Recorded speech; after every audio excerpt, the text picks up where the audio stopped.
கடக ராசி மேஷ லக்னம். ராசி அதிபதி சந்திரன், லக்னாதிபதி செவ்வாய். சந்திரன் 4ஆம் வீட்டுல இருக்காரு, ஆட்சியா இருக்காரு. இவங்களுக்கு லக்னம் மேஷமா இருக்கிறதுனால மேஷத்தினுடைய தன்மை அதிகமா இருக்கும். அதான் அவங்களுடைய கேரக்டரா இருக்கும். ஒரு வேகம், மூர்க்கத்தனம், தர்ம சிந்தனை, ஒரு கான்பிடென்ட்.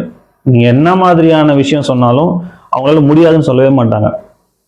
ஒரு விஷயம் உன்னால முடியாதுன்னு சொல்லிட்டா என்னால எப்படி முடியாம போகும், நான் கண்டிப்பா முடிச்சு காமிப்பேன். அந்த பிடிவாத குணம் இது எல்லாமே அவங்களுடைய கேரக்டரா இருக்கும். யார் தடுத்தாலும் சரி என்னால முடியுன்ற அந்த நிலையில இருந்து அவங்க மாறவே மாட்டாங்க. அவங்களுக்கு டவுட் வராது, ஒருவேளை நம்மளால முடியாதோ அப்படி சிந்திக்கவே மாட்டாங்க. ஸோ அந்த அளவுக்கு கான்பிடென்ட்டா இருப்பாங்க. இதெல்லாமே அவங்களுடைய கேரக்டர். பட் பிராக்டிக்கலா வந்துட்டா அவங்களுடைய செயல்பாடுகள்னு ஒன்று இருக்கும்ல, அது எப்படி இருக்கும்னா இவங்க ரொம்ப இலகுன மனசு அதிகமா இருக்கும். எல்லாருக்கும் உதவி செய்யணுன்ற எண்ணம் அதிகமா இருக்கும். ரொம்ப எமோஷனலா கனெக்ட் ஆவாங்க எல்லாரு கூடயும். இவங்க கிட்ட எமோஷனலா பேசினா இவங்களுக்கு ரொம்ப பிடிக்கும். மற்றவங்களுக்கு நிறைய விஷயம் சொல்லி தரணும்னு நினைப்பாங்க. டெக்னாலஜி வைஸ் இவங்களுக்கு நல்ல நாலேஜ் இருக்கும். டெக்னிக்கலா நிறைய விஷயங்கள் நுணுக்கமா யோசிச்சு செயல்படுத்துவாங்க. அந்த விஷயம் எதுவா இருந்தாலும், எந்த துறையில இருந்தாலுமே அதுல ஒரு நுணுக்கம் இவங்க கிட்ட இருக்கும். கடகராசின்னு சொன்னாலே ஒரு மேஜர் ஆக்ட் ஒன்று இருக்கும்.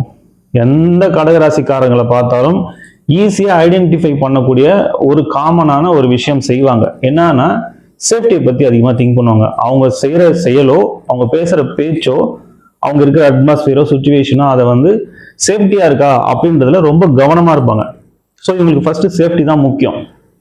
ஆனா இவ்வளவு சேஃபா இருப்பாங்க, ரொம்ப ஈஸியா ஏமாந்துருவாங்க. இவங்க ஒரு வகையில சுயநலவாதின்னு சொல்லலாம். எப்படின்னா எல்லா இடத்துலையுமே பாதுகாப்பை பத்தி அதிகமா யோசிக்கிறதுனால ரொம்ப உஷாரா இருப்பாங்க. அங்க எந்த அளவுக்கு உஷாரா இருந்தாலும் அவங்களுக்கு அந்த இலகுன மனசு, அந்த இரக்க குணத்தினால சில இடத்துல அவங்க ஏமாறக்கூடிய சூழலும் உருவாகும். லக்னம், ராசி இது ரெண்டும் முதல்ல எப்படி வேலை செய்யுதுன்றதை நம்ம தெரிஞ்சுக்கலாம். இப்போ ஒரு குழந்தை பிறக்குதுன்னு வச்சுக்கோங்களேன். அந்த நேரத்தில் சூரியனுடைய கதிர்வீச்சு எந்த ராசியின் மேலே விழுந்துச்சோ அது லக்னம்.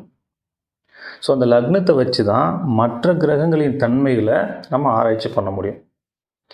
அதே நேரத்தில் சந்திரன் எந்த ராசியின் மேலே இருக்காரோ அது ஜென்ம ராசி. இப்போ ஜென்ம லக்னத்தை வச்சு அந்த ஜாதகருடைய கேரக்டர் எப்படி இருக்கும், அவருடைய சிந்தனை எப்படி இருக்கும், அவருடைய லைஃப் ஸ்டைல் எப்படி இருக்கும், இந்த ஜென்மம் ஃபுல்லாக அவருடைய பலன்கள் என்ன, எந்தெந்த காலகட்டத்தில் எப்படி இருப்பார் அப்படின்றத ஜென்ம லக்னத்தின் மூலமாக நம்ம சொல்ல முடியும். இந்த ராசி எப்படி வேலை செய்யுது அப்படின்னா, கோள்கள் சுற்றிக்கிட்டே இருக்கு இல்லைங்களா. ஒரு கோளும் ஒரு காலகட்டத்தில் ஒரு இடத்துலேருந்து இன்னொரு இடத்துக்கு பயிற்சி ஆகுது. இப்படி பயிற்சி ஆகிட்டே இருக்கும் பொழுது ஒரு பலன் கிடைக்கும். ஒரே கிரகம் ஒரு வீட்டில் இருக்கும்போது ஒரு பலன் தரும், இன்னொரு வீட்டில் இருக்கும்பொழுது வேற ஒரு பலனை தரும். ஸோ இந்த கிரகங்கள் பயிற்சி ஆகும்போது கிடைக்கக்கூடிய பலன்களை சந்திரன் எங்கே இருக்காரோ அதை வச்சு நம்ம கால்குலேட் பண்ணுறோம். அதுதான் ராசி. ஸோ நீங்கள் பார்த்தீங்கன்னா ராசி பலன் தான் எங்கேயுமே சொல்லுவாங்க. ஏன் அப்படின்னா லக்னம்ன்றது ஃபிக்ஸ்டு. நீங்கள் பிறக்கும் பொழுது இந்த ஜென்மம் ஃபுல்லாக உங்களுக்கு என்ன பலன்றதை அங்கே ஃபிக்ஸ் பண்ணியாச்சு.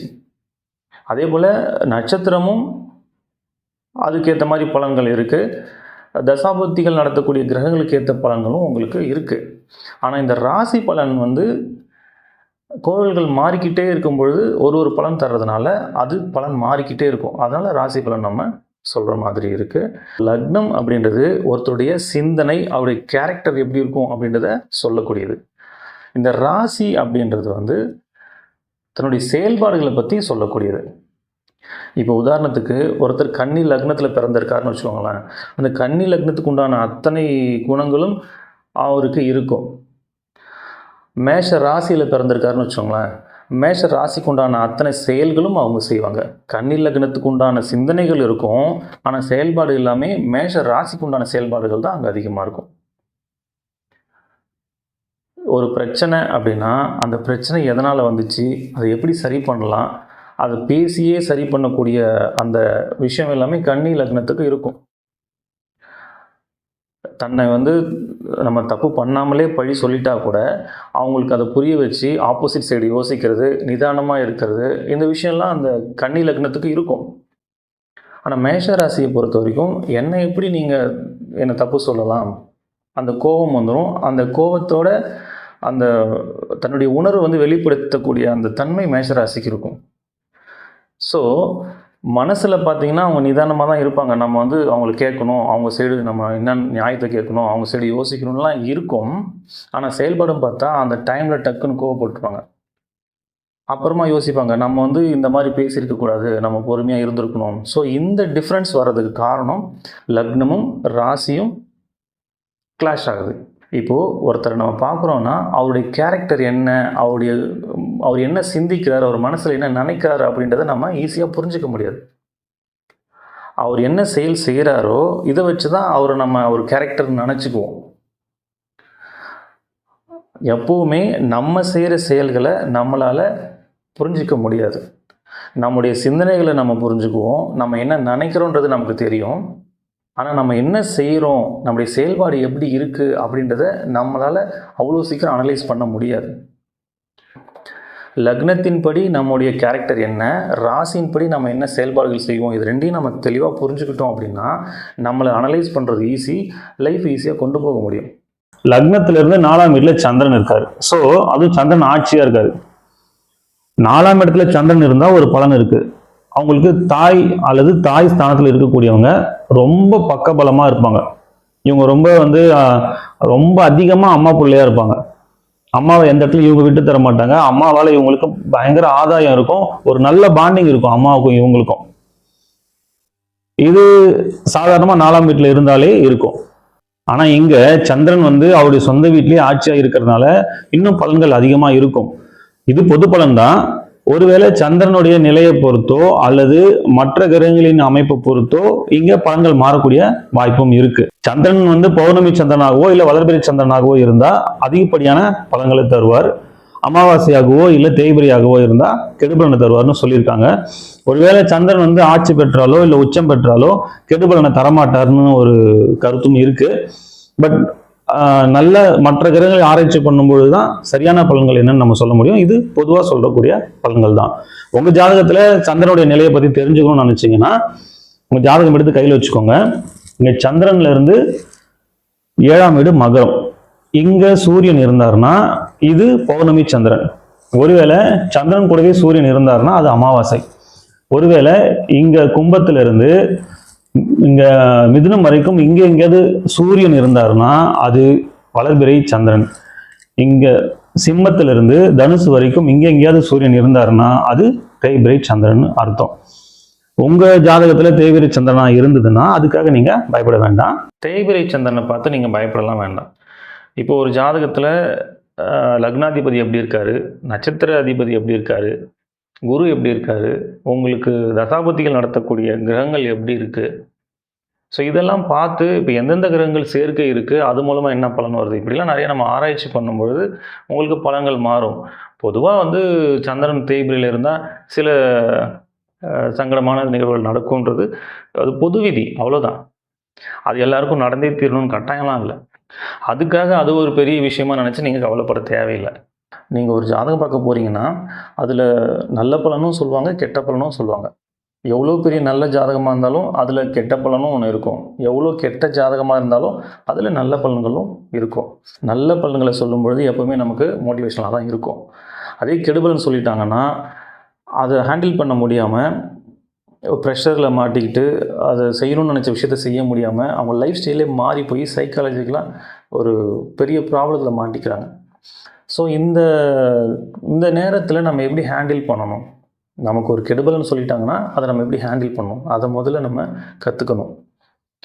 இப்போது நீங்கள் ஒரு ஜாதகம் பார்க்க போகிறீங்க, ஒரு வீடு கட்டவோ இல்லை ஒரு கல்யாணத்துக்காகவோ இல்லை ஒரு பிஸ்னஸ் ஸ்டார்ட் பண்ணுறதுக்காகவோ இல்லை ஏதோ ஒரு முக்கிய முடிவு எடுக்கிறதுக்காக நீங்கள் ஜாதகம் பார்க்க போகிறீங்க. அவங்க உங்களுக்கு 2 வருஷம் நேரம் சரியில்லைன்னு சொல்லிட்டாங்கன்னு வச்சுக்கோங்களேன். இப்போ இந்த நேரத்தில் சில பேர் என்ன பண்ணுவாங்கன்னா, இந்த 2 வருஷம் நமக்கு நேரம் சரியில்லை, அந்த 2 வருஷம் நம்ம எதையுமே பண்ணக்கூடாதுன்னு ஒதுக்கி வச்சுருவாங்க. இன்னும் சில பேர் என்ன பண்ணுவாங்கன்னா, நேரம் சரியில்லை ஆனால் நம்ம செய்கிற விஷயத்த செய்யாமல் இருக்க முடியாது, நம்ம செஞ்சு தான் ஆகணும் அப்படின்னு சொல்லி பயந்துக்கிட்டே செஞ்சுருவாங்க. இன்னும் சில பேர் என்ன பண்ணுவாங்கன்னா, நேரம் சரியில்லைன்னா என்ன, நான் செய்கிறத செய்வேன் அப்படின்னு செய்வாங்க. ஸோ இந்த மாதிரியான மனநிலைகள் எல்லாமே ஒரு தவறான ஒரு முடிவை தான் ஏற்படுத்தும். இதை எப்படி ஹேண்டில் பண்ணணும் அப்படின்னா, இப்போது 2 வருஷம் நம்ம நேரம் சரியில்லைன்றதுனால எதையுமே செய்யாமல் 2 வருஷம் கழித்து நமக்கு நேரம் நல்லா இருக்கும் பொழுது நம்ம ஒரு செயலை செய்ய போகிறோம், ஒரு பிஸ்னஸ் ஸ்டார்ட் பண்ணுறோம் அப்படின்னா, அங்கே 1000 ரூபாய்க்கு உழைச்சிங்கன்னா அந்த 1000 ரூபாய் உங்களுக்கு கிடைக்கும். ஆனால் அந்த 2 வருஷம் சும்மா இல்லாமல் நீங்கள் உங்களுடைய உழைப்பை அதில் போடுறீங்க. 2 வருஷம் கழித்து உங்களுக்கு டைம் மாறுது அப்படின்னா, இந்த உழைப்பு நீங்கள் இதில் போடுறீங்க இல்லையா, அந்த உழைப்பு போடும் பொழுது 1000 ரூபாய்க்கு உழைப்பு போடுறீங்க, 10 ரூபாய் தான் கிடைக்கிது. அப்போ அந்த நேரம் மாறுற வரைக்கும் அதை நீங்கள் ரன் பண்ணி கொண்டு வரணும்ல. இப்போ 10 ரூபாய் தான் கிடைக்குதுன்னா உங்களால் அந்த பிஸ்னஸே ரன் பண்ண முடியாமல் அதை நம்ம ஷட் டவுன் பண்ணிட்டு போகிற மாதிரியான சூழல் உருவாகிடும்ல. அப்போ இது மாதிரி நம்ம செய்ய முடியாது. அப்போ என்ன செய்யணும்னா, இந்த 2 வருஷம் சும்மா இருக்க முடியாது. அதுக்கு நம்ம ஒரு பிஸ்னஸ் ஸ்டார்ட் பண்ண போகிறோன்னா அதில் பெருசாக பாதிப்பு ஏற்படாத மாதிரி நம்ம பரிகாரங்கள் பண்ணிக்கலாம். இப்போ பரிகாரம் பண்ணுறதுனால சுத்தமாக நமக்கு அது நஷ்டமே ஆகாதான்னா கண்டிப்பாக நஷ்டங்கள் இருக்கும். கெட்ட நேரத்தில் நமக்கு ஒரு கெட்டது நடக்கணும்னா அதை தவிர்க்கவே முடியாது. ஆனால் 1000 ரூபாய்க்கு நீங்கள் உழைக்கிறீங்க, 10 ரூபாய் தான் உங்களுக்கு கிடைக்குன்ற இடத்துல பரிகாரம் பண்ணிவிட்டு நீங்கள் அந்த விஷயத்தை செய்யும்பொழுது ஒரு 100 ரூபாய் கிடைக்கும். ஸோ அந்த நல்ல நேரம் வர்ற வரைக்கும் உங்களால் அதை ரன் பண்ணி கொண்டு போக முடியும். ஆனால் அதுக்கப்புறம் நீங்கள் உழைச்ச உழைப்பு இருக்கு இல்லையா, இங்கே நீங்கள் என்னென்ன உழைப்பெல்லாம் உங்களுக்கு வீணாக போச்சோ, எவ்வளோ நஷ்டமாச்சோ அதை விட பல மடங்கு இங்கே திரும்ப கிடைக்கும். இப்போ நிறைய பேர் நேரம் சரியில்லைன்ற ஒரு காரணத்தினால எதையுமே செய்யாமல் விட்டுறாங்க. ஸோ அந்த மாதிரி இருக்கக்கூடாதுன்றதுக்காக நான் சொல்கிறேன், நீங்கள் கட்டாயம் செய்யுங்க. அந்த உழைப்பு அந்த நேரத்தில் பலன் தரலனாலும் உங்களுக்கு நேரம் மாறும் பொழுது பல மடங்கு திரும்ப கிடைக்கும். நல்ல நேரம் வந்துச்சுன்னா 1000 ரூபாய்க்கு நீங்கள் உழைச்சிங்கன்னா 10,000 கிடைக்கலாம், 1 லட்சமும் கிடைக்கலாம். அதுக்கு நீங்கள் என்ன பண்ணியிருக்கணும், கெட்ட நேரமாக இருந்தால் கூட உங்களோட உழைப்பை மிஸ் பண்ணக்கூடாது. நீங்கள் எல்லா நாளும் அந்த உழைப்பை போட்டுக்கிட்டே இருக்கணும். அதுக்கு தான் சொன்னேன், வெறும் உழைப்பு மட்டும் நீங்கள் போடும் பொழுது அந்த நல்ல நேரம் வரைக்கும் அந்த பிஸ்னஸை கொண்டு போக முடியாமல் போகலாம். அதுக்கு தான் சின்ன சின்ன பரிகாரங்கள் பண்ணிக்கணும். பரிகாரம் பண்ணணும்னா பணம் செலவு பண்ணி தான் பண்ணணும், கட்டாயம்லாம் இல்லை. பணம் செலவு செய்யாமலே நிறைய பரிகாரங்கள் செய்ய முடியும். அது என்னன்றது நான் திரும்ப பின்னாடி சொல்கிறேன். ஸோ எவ்வளோ கெடுபலன்கள் நம்ம ஜாதகத்தில் இருந்தாலும் அதை சரி பண்ணுறதுக்கு ஆப்ஷன் ஒன்று இருக்குது. அதனால் நீங்கள் சந்திரன் தேய்பிரியாக இருக்கிறதுனால நமக்கு ஏதோ பெரிய பிரச்சனையாக இருக்குமோ அப்படின்னு பயப்பட வேணாம். அதனால் வரக்கூடிய பாதிப்புகளை நம்ம சரி செய்கிறதுக்கும் நம்மக்கிட்ட வாய்ப்புகள் இருக்கும். அந்த ஜாதகத்தில் பார்க்கும்பொழுது கண்டிப்பாக இருக்கும். அதனால் நீங்கள் பயப்பட வேண்டாம். இவங்களுக்கு வேலை எது மாதிரிலாம் இருக்கும் பார்த்தீங்கன்னா, ஒரு போலீஸ், மிலிட்ரி, டாக்டர், ஒரு யூனிஃபார்ம் சர்வீஸில் இருக்கிறது, ஐஏஎஸ், ஐபிஎஸ் இந்த மாதிரியான வேலைகள் மேலே இவங்களுக்கு விருப்பம் அதிகமாக இருக்கும். ஒரு இன்ஜினியராக இருக்கிறது, டெக்னிக்கலாக செய்யக்கூடிய இயந்திரம் சார்ந்த வேலைகள், இதெல்லாம் அவங்களுக்கு அதிக ஆர்வம் இருக்கும். ப்ராக்டிக்கலாக இவங்களுக்கு விவசாயம் பண்ணுறது, உணவு சார்ந்த தொழில்கள், நீர் சார்ந்த தொழில்கள், அதுக்கு ரிலேட்டடாக எந்த மாதிரியான வேலை இருந்தாலும் அது இவங்களுக்கு ரொம்ப சூப்பராக சூட் ஆகும். டெக்னிக்கலாக இருக்கிறது, என்ஜினியரிங் ஒர்க்கு, இயந்திரம் சார்ந்த வேலைகள், இதெல்லாமே உங்களுக்கு ரொம்ப நல்லா இருக்கும். டீச்சிங் லைனில் ரொம்ப சூப்பராக இருக்கும். அவங்களுக்கு ப்ரொஃபஸராக இருக்கிறது, டீச்சராக இருக்கிறது, இல்லை ஒரு டியூட்டராக இருக்கிறது, அவங்கக்கிட்ட இருக்கிற ஒரு கருத்தை மற்றவங்களுக்கு சொல்லித்தர மாதிரியான வேலை எது இருந்தாலும் இவங்களுக்கு ரொம்ப நல்லா இருக்கும். இல்லை இவங்க எந்த துறையில் வேலை செஞ்சாலும் அங்கே இவங்க ஒரு ட்ரைனராக இருக்கிறதுக்கு வாய்ப்பு அதிகமாக இருக்கும். இயற்கை சார்ந்த எந்த வேலை செஞ்சாலும் இவங்களுக்கு ரொம்ப நல்லா சூட் ஆகும். ஒரு சைக்காலஜி, ஒரு ஆராய்ச்சி பண்ணக்கூடிய படிப்பு, அஸ்ட்ராலஜி, இந்த மாதிரியான துறைகளும் இவங்களுக்கு சிறப்பாக இருக்கும். ஆன்மீக சிந்தனை ரொம்ப அதிகமாக இருக்கும். ஆன்மீகம் சார்ந்த வேலைகளும் இவங்களுக்கு ரொம்ப நல்லா சூட் ஆகும். ஸோ திருமண வாழ்க்கையை பொறுத்த வரைக்கும் இவங்க அம்மாவுக்கு எந்த அளவுக்கு முக்கியத்துவம் தராங்களோ அதே போல தன்னுடைய கணவனோ மனைவியோ அவங்களுக்கும் கொஞ்சம் முக்கியத்துவம் கொடுக்க வேண்டிய அவசியம் இருக்கு. அப்பதான் இவங்களுடைய திருமண வாழ்க்கை பேலன்ஸ்டாக கொண்டு போக முடியும். இது பொதுவான பலன்கள் தான். மற்ற கிரகங்களின் அமைப்பை பொறுத்து நிச்சயமா பலன்கள் மாறக்கூடிய வாய்ப்பு இருக்கும். உங்க லைஃப்ல பெரிய அளவுக்கு பிரச்சனை இல்லாம பார்த்துக்கணும்னா சின்ன சின்ன பரிகாரங்கள் வீட்டிலேயே செய்யக்கூடியது நீங்களே செஞ்சுக்கலாம். அதை நீங்க செய்யும் பொழுது பெரிய அளவில் இல்லைனாலும் கொஞ்சமாவது பிரச்சனைகள் குறையிற வாய்ப்பு இருக்கும். பரிகாரம் ஏன் சார் பண்ணணும்? பரிகாரம் பண்ணால் பிரச்சனை தீர்ந்துருமா? நிச்சயமாக தீராது. இப்போது நம்ம ஜாதகத்தில் இருக்கக்கூடிய நல்ல பலன்களை நம்ம அனுபவித்து தான் தீரணும். அதே போல் கெடு பலன்களையும் கட்டாயம் அனுபவிக்கணும். அதுக்கு தான் பிறந்திருக்கோம். அப்புறம் இதுக்கு பரிகாரம் பண்ணணும். பரிகாரம் பண்ணால் அந்த பிரச்சனையினால் ஏற்படக்கூடிய விளைவுகளை குறைக்க முடியும். அந்த பிரச்சனையை ஃபேஸ் பண்ண முடியும். அந்த பிரச்சனையை கடந்து போகிறதுக்கான வழிகள் நமக்கு கிடைக்கும். எப்போவுமே நம்ம பிரச்சனையை பார்த்து பயப்பட மாட்டோம். அந்த பிரச்சனையினால் ஏற்படக்கூடிய விளைவுகளை நினச்சி தான் நம்ம பயப்படுவோம். அந்த விளைவுகள் தான் நமக்கு சிரமத்தை கொடுக்கும். இப்போ உதாரணத்துக்கு இந்த உதாரணம் நான் நிறைய இடத்துல சொல்லியிருக்கேன். இருந்தாலும் எளிமையாக இருக்கிறதுனால நான் திரும்பவும் இதையே சொல்கிறேன். இப்போ நம்ம கீழே விழுந்துட்டோம் அப்படின்னா, கீழே விழுறோம் அப்படின்றது ஒரு பிரச்சனை தான். கீழே விழுந்தால் நமக்கு அடிபடாது, வலிக்காதுன்னா, கீழே விழுறத நினச்சி நம்ம ஏன் பயப்பட போகிறோம்? இப்போ கீழே விழுறது ஒரு நிகழ்வு, ஒரு பிரச்சனைன்னு வச்சுக்கலாம். ஆனால் அதனுடைய விளைவு எப்படி இருக்கலாம்? ஒன்றுமே நடக்காமல் நம்ம எழுந்துடலாம், இல்லை கை காலில் முறிவு ஏற்படலாம், இல்லை 6 மாதம் படுத்து படுக்கையாக இருக்கலாம், இல்லை உயிர் போகிற அளவுக்கு கூட பாதிப்பு ஏற்படலாம். அப்போது கீழே விழுறது ஒரு பிரச்சனை, ஆனால் அதோடைய விளைவுகள் மாறிக்கிட்டே இருக்கு இல்லையா? இப்போ நம்ம பரிகாரம் பண்ணுறதுனால என்ன நடக்கும்னா, அந்த கீழே விழுற பிரச்சனையை நம்ம தவிர்க்க முடியாது, ஆனால் அதனால் ஏற்படக்கூடிய பாதிப்பை நம்ம குறைக்க முடியும். நம்ம ஜாதகத்தில் பிரச்சனைகளை ஏற்படுத்தக்கூடிய கிரகங்களை சாந்தப்படுத்தவும், அதனுடைய வீரியத்தை குறைக்கவும் நம்ம செய்யக்கூடிய செயல்கள் அனைத்துமே பரிகாரம் தான். சரி, இந்த பரிகாரம் பணம் செலவு பண்ணி தான் பண்ணணுமா? பரிகாரம் பல வழிகளை நம்ம செய்ய முடியும். பணம் செலவு பண்ணி செய்கிறது எவ்வளோ வழிகள் இருக்குது. பணம் செலவு பண்ணாமல் நான் செய்யக்கூடிய நமக்கு வழிகள் நிறையா இருக்குது. என்னால் பெருசாக பொருள் செலவு பண்ண முடியாது, ஆனால் பரிகாரம் பண்ணணும்னு நினைக்கிறவங்களுக்கு நான் சொல்லக்கூடிய விஷயங்கள்லாம் நீங்கள் தாராளமாக ஃபாலோ பண்ணலாம். இது எந்த ராசிக்கும் எந்த நட்சத்திரத்துக்கும் பர்டிகுலராக நம்ம சொல்லலை. பொதுவாக யார் வேணாலும் செய்யக்கூடிய எளிமையான பரிகாரங்கள். முதல்ல சூரியனுக்கு சமர்ப்பணம் செய்யணும். தினமும் காலையில் குளிச்சுட்டு மொட்டை மாடியில் போய் நின்று, இல்லை வீட்டுக்கு வெளியில் போய் நின்று சூரியனை பார்த்து கையில் தண்ணி அள்ளி இப்படி கீழே கொட்டுங்க.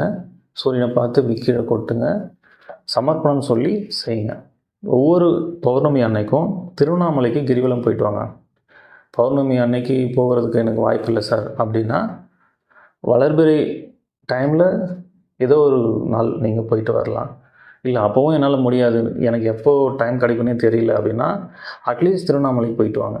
என்னால் திருவண்ணாமலைக்கு போகிற அளவுக்கு எனக்கு சுச்சுவேஷன் இல்லை சார் அப்படின்னா, நீங்கள் எங்கே இருக்கீங்களோ அங்கேயே நீங்கள் மொட்டை மாடியிலேருந்து சந்திரனுடைய ஒளியில் உங்களால் எவ்வளோ நேரம் இருக்க முடியுமோ இருக்கலாம் பௌர்ணமி அன்னைக்கு.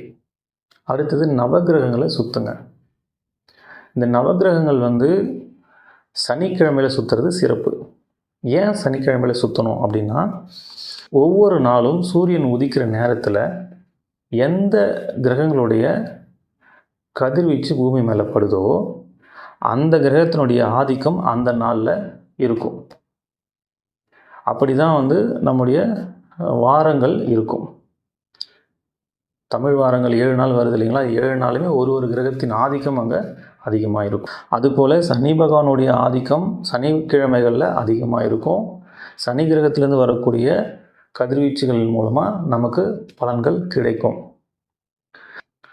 பூமியிலிருந்து சனி கிரகம் ரொம்ப தொலைவில் இருக்கிறதுனால இடைப்பட்ட தூரத்தில் இருக்கக்கூடிய கிரகங்கள் அதனுடைய கதிர்வீச்சையும் அதனுடைய பலன்களையும் நம்ம பெறக்கூடிய வாய்ப்புகள் சனிக்கிழமைகளில் அதிகமாக இருக்கும். அதனால் சனிக்கிழமைகளில் நம்ம நவகிரகங்களை சுற்றி வரணும். நவகிரகங்களை சுற்றும் பொழுது ஒரு கிரகத்தின் பேரை சொல்லி போற்றி சொல்லி சுற்றிட்டு வாங்க. சூரிய பகவானை போற்றி, சந்திர பகவானை போற்றி, செவ்வாய் பகவானை போற்றி, புத பகவானை போற்றி, குரு பகவானை போற்றி, சுக்கிர பகவானை போற்றி, சனி பகவானை போற்றி 7 சுற்று கிளாக் வைஸ் சுற்றணும். எதிர் திசையில் 2 சுற்று சுற்றணும். ராகு பகவானை போற்றி, கேது பகவானை போற்றி சனிக்கிழமைகளில் நவகிரகங்களை சுற்றிட்டு வாங்க. வயசானவங்களை நீங்கள் ரோட்டில் ஆதரவு இல்லாமல் இருக்கிற வயசானவங்களை பார்த்தீங்கன்னா அவங்களுக்கு சாப்பாடு வாங்கி கொடுங்க. அவங்கள பார்க்கணுன்றதுக்காகவே நீங்கள் சாப்பாடு வாங்கிட்டு போய் கொடுத்தீங்கன்னா இன்னும் சிறப்பு. அவங்களுக்கு செஞ்சால் நமக்கு புண்ணியம் நினச்சி தயவு செஞ்சு செய்யாதீங்க. அவங்களுக்கு பசிக்கும், அவங்க பசி ஆற்றணும் அப்படின்ற எண்ணத்தில் நீங்கள் அந்த சாப்பாடை வாங்கி கொடுங்க. மாற்றுத்திறனாளிகள் இருந்தாங்கன்னா அவங்களுக்கு உடல் உழைப்பு கொடுங்க. பணம் செலவு பண்ணுறதை விட நம் உடல் உழைப்பு அதிகமாக கொடுக்கறது தான் பலன்கள் அதிகமாக இருக்கும். இது எல்லாமே ரொம்ப எளிமையாக நீங்கள் செய்யக்கூடிய ஒரு பரிகாரங்கள் தான். இதை நீங்கள் செய்கிறதுனால எளிமையான பரிகாரம் தான், ஆனால் பலன் ரொம்ப பெருசு. நீங்கள் செஞ்சு பாருங்கள், உங்களுக்கு நிறைய பலன்கள் கிடைக்கும். இல்லை சார் எனக்கு இது பண்ணுறதுக்கான வாய்ப்புகளே எனக்கு இல்லை அப்படின்னு இருந்தீங்கன்னா, நீங்கள் எந்த நட்சத்திரம் எந்த ராசியாக இருந்தாலும் எதை பற்றியும் கவலைப்படாதீங்க. முருகனை கெட்டியாக பிடிச்சிக்கோங்க. மனசார மனசார முருகனை வேண்டி குருவாய் வருவாய் அருள்வாய் குகனே இதையே திரும்ப திரும்ப சொல்லுங்கள். இதை விட பெரிய பரிகாரம் எதுவும் இல்லை. அதாவது நிறைய வழிகள் இருக்குது. எதுவுமே பண்ண முடியாமல் இருக்கிறவங்களுக்கு இதுதான் பரிகாரம். சரிங்களா? இதெல்லாம் நீங்கள் ஃபாலோ பண்ணுங்கள். நிச்சயமாக உங்கள் வாழ்க்கையில் பெரிய மாற்றம் நிகழும்.